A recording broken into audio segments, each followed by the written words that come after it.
एक समय की बात है। कुशलपुर नामक एक गांव में एक बूढ़ी महिला दामिनी अपने बेटे महेश के साथ रहती थी। महेश बहुत मेहनती था, मगर वो उतना ही मोटी बुद्धि का था, जिस वजह से लोग उसे ठग लेते थे। आज महेश काम करके घर लौटा था तो दामिनी ने महेश से पूछा, बेटा महेश, इस हफ्ते के पैसे मिले?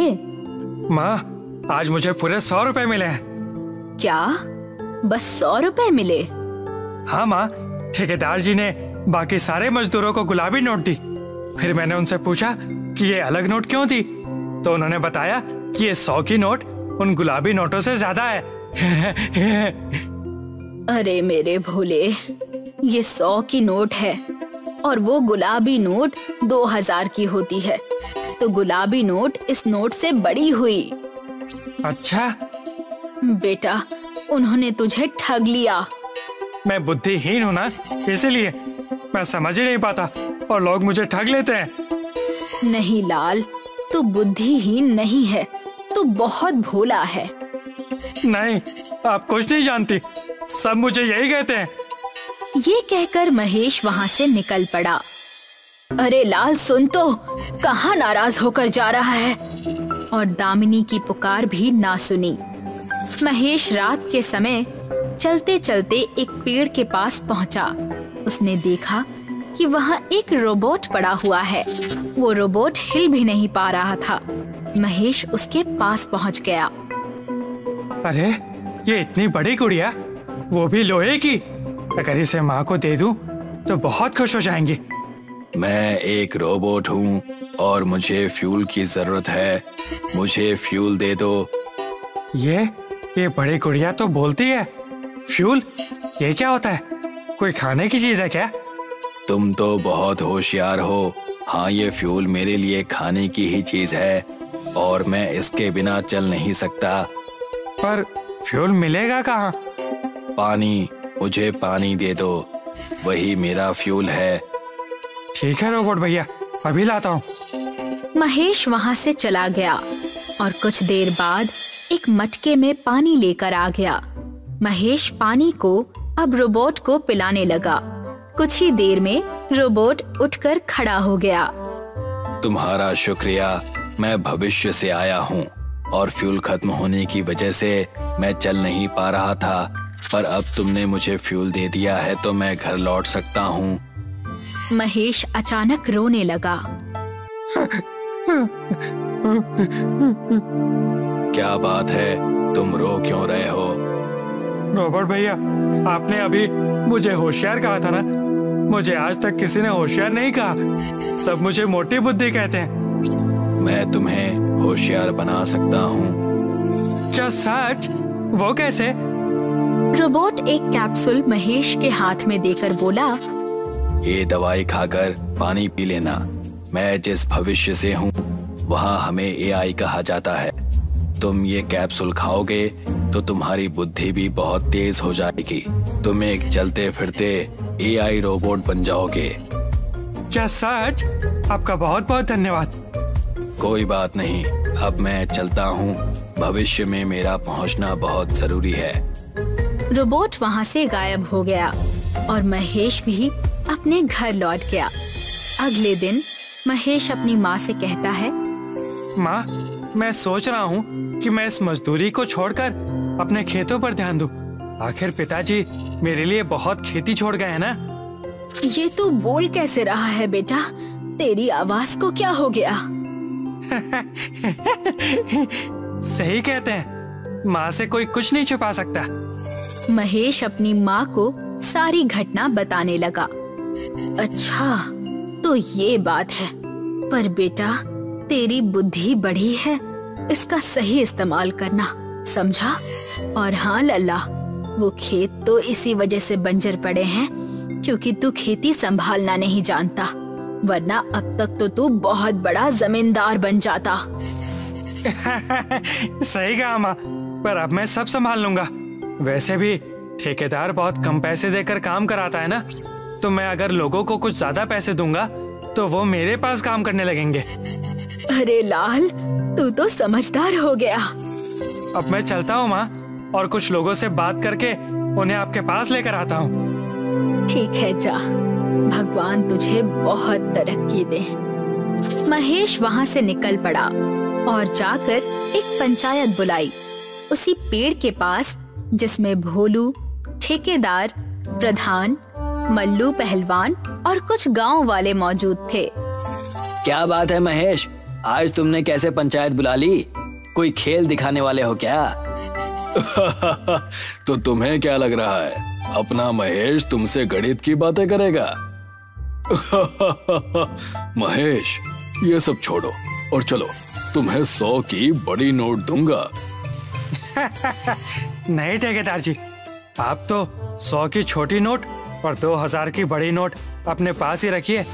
मैंने आप सबको यहाँ ये बताने के लिए बुलाया है कि आप सबसे ठेकेदार जी बहुत कम पैसों में काम करा रहे हैं। अरे महेश, वो तुम्हें 100 रुपए देते हैं, हमें नहीं। भोलू, अगर वो मुझे कम पैसे देते थे तो क्या तुमने कभी मेरी तरफ से आवाज उठाई? नहीं ना? वो अरे भोलू, ये महेश तो होशियारों जैसी बातें कर रहा है। ये सब छोड़ो, मैं कोई पैसे नहीं बढ़ाने वाला। हफ्ते के 2000 देता था, उतने ही मिलेंगे। देखा आप सबने, ये पैसे नहीं बढ़ाएंगे और आपसे 2 गुना काम भी लेंगे। तो हम और क्या करें? मेरे पास एक सुझाव है। देने के लिए मेरे पास इस समय पैसे तो नहीं है, पर मेरे पास बहुत जमीन है। अगर आप सब मेरे खेतों में काम करेंगे तो आपकी मेहनत के बदले आप सबको साल भर का राशन मैं दूंगा, और साथ में जब ये धान बेचूंगा तो उनसे आए पैसों से आप सबका हिसाब भी कर दूंगा। ये तो तुम बहुत ही बढ़िया सौदा कर रहे हो। बाद में पीछे तो नहीं हटोगे ना? बिल्कुल नहीं, मैं जो कह रहा हूँ उतना मैं जरूर करूंगा, ये मेरा वादा है। ये तुम क्या कह रहे हो? इन लोगों को बहका कर अपनी वाहवाही करवा रहे हो? जी नहीं, इन्हें इनके काम की असली कीमत बता रहा हूँ ठेकेदार जी। अब आपकी चालबाजी यहाँ सब जान चुके हैं और कोई आपका साथ नहीं देने वाला। महेश और बाकी सब वहाँ से निकल पड़े और ठेकेदार गुस्से में दांत पीसता रह गया। लोग महेश के खेतों में काम करने लगे। महेश ने तरह तरह के उपाय करके खेती का काम बहुत आसान कर दिया और फसल भी बहुत बढ़िया आने लगी। कई महीने बीत गए और आज ठेकेदार प्रधान के साथ उनके घर पर बैठा था। इस महेश का कुछ करना पड़ेगा। 3 महीने हो गए, लोगों ने धीरे धीरे करके मेरे पास काम करना ही बंद कर दिया है। इतनी चिंता क्यों करते हो? ठिकाने लगा दो उसे। आप जानते नहीं, लोग कहते हैं कि उससे होशियार इस गांव में कोई नहीं है। उसने खेती बहुत आसान कर दी है और लोग उसके आगे पीछे लगे रहते हैं। होशियार और मक्कार होने में बहुत फर्क है ठेकेदार जी। वो हमारी मक्कारी को नहीं समझ पाएगा। अगर हम उसे किसी जाल में फंसा दे तो। ये सही कहा आपने प्रधान जी, मैं कल ही उसे बुलाता हूँ। मेरे दिमाग में एक योजना है, उसकी बुद्धि उसी के खिलाफ इस्तेमाल करेंगे हम। महेश उनकी चाल से अनजान था। अगली सुबह महेश अपने घर पर अपनी माँ से बातें कर रहा था। माँ, आज प्रधान जी ने मुझे अपने घर की तिजोरी खोलने के लिए बुलाया है। वो और ठेकेदार जी दोनों मिले थे कल मुझे। उन्होंने कहा कि उनकी चाबी खो गई है और मेरे अलावा कोई उसे खोल नहीं पाएगा। ओह, तो ये कहा था उन्होंने। बेटा सुन, तू होशियार तो बहुत हो गया है, पर तुझे लोगों की मक्कारी नहीं समझ आती। तू एक काम कर, जाते समय कुछ गांव वालों को बता देना कि तू उनके घर किस काम से जा रहा है। ठीक है माँ।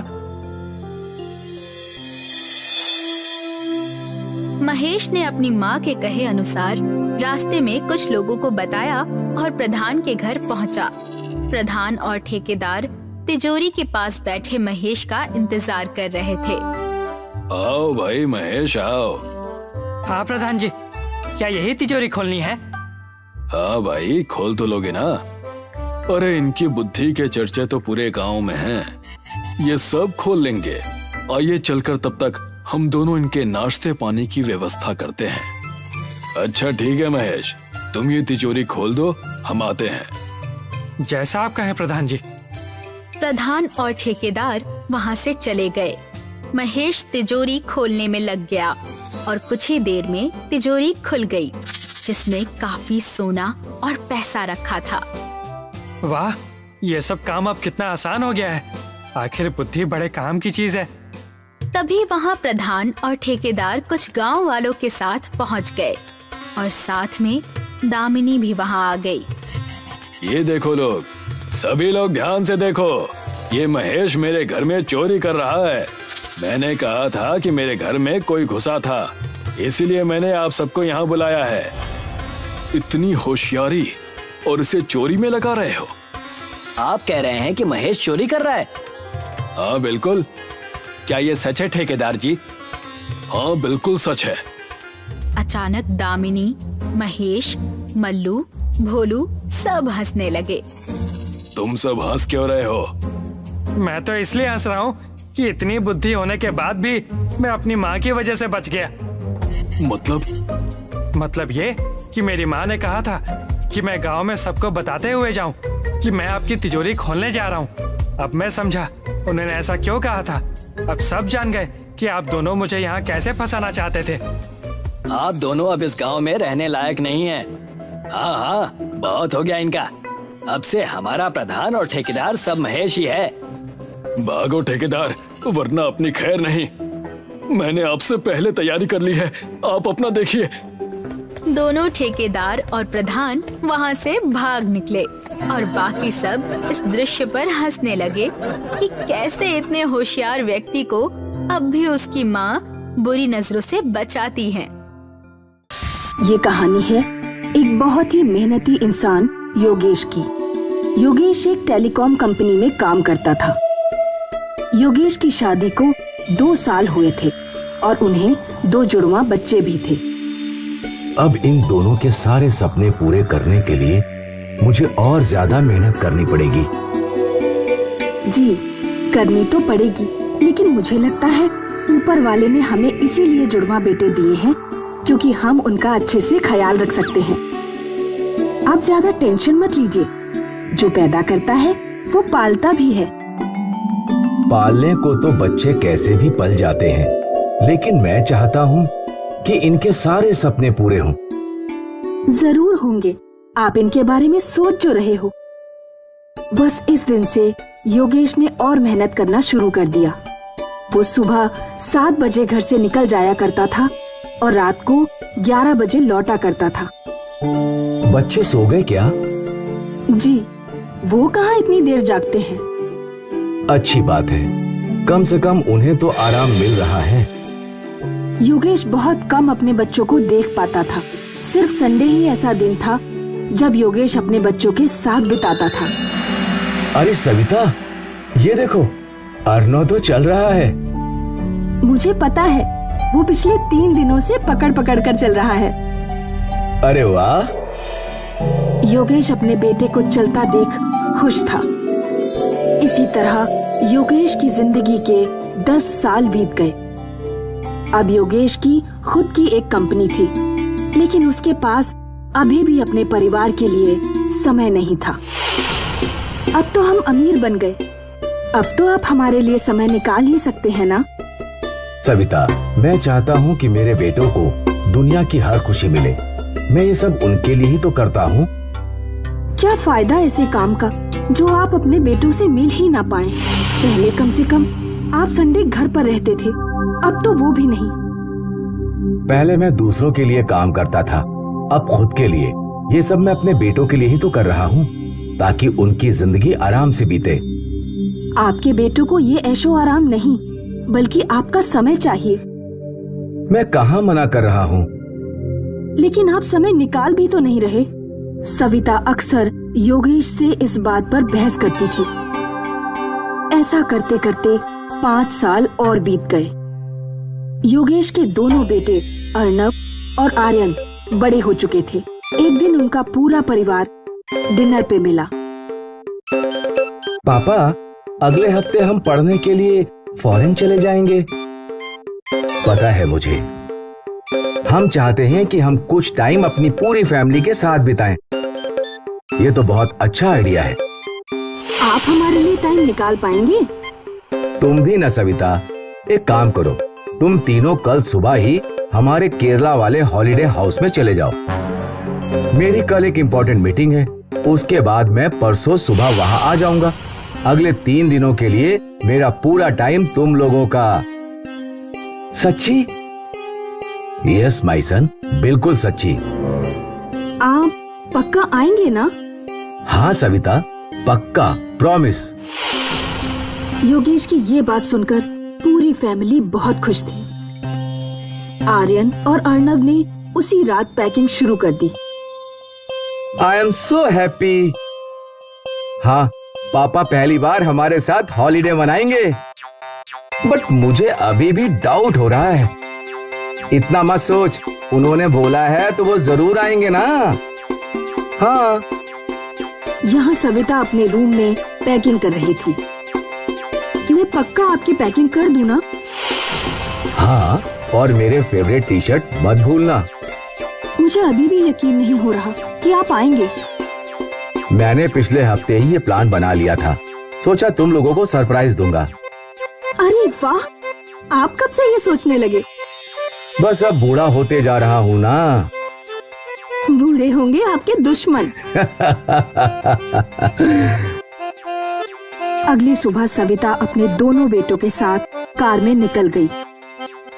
योगेश अपने ऑफिस गया और उसने अपना पूरा दिन का काम खत्म किया। फिर वो भी अपनी गाड़ी में हॉलिडे होम की ओर चल पड़ा। रास्ते भर वो एक्साइटेड था कि ये उसकी पहली फैमिली हॉलिडे है। अर्नो और आर्यन बहुत खुश हो जाएंगे। वैसे भी अगले 1 साल वो फॉरेन में अकेले रहेंगे। योगेश ने खुशी खुशी अपने हॉलिडे होम का गेट एंटर किया, पर वहां पहुंचकर उसकी चीख निकल गई।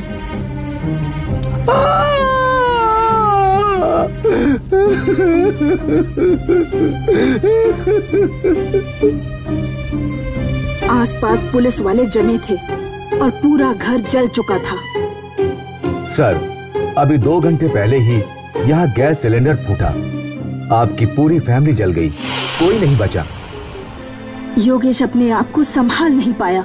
वो अपनी फैमिली को टाइम देने आया था और उसकी पूरी फैमिली ही खत्म हो गई। वो बेबस था। अब उसके करोड़ों रुपए भी उसकी फैमिली उसे लौटा नहीं सकते थे। योगेश के कमाए हुए करोड़ों रुपए आज उसके लिए बेमतलब थे।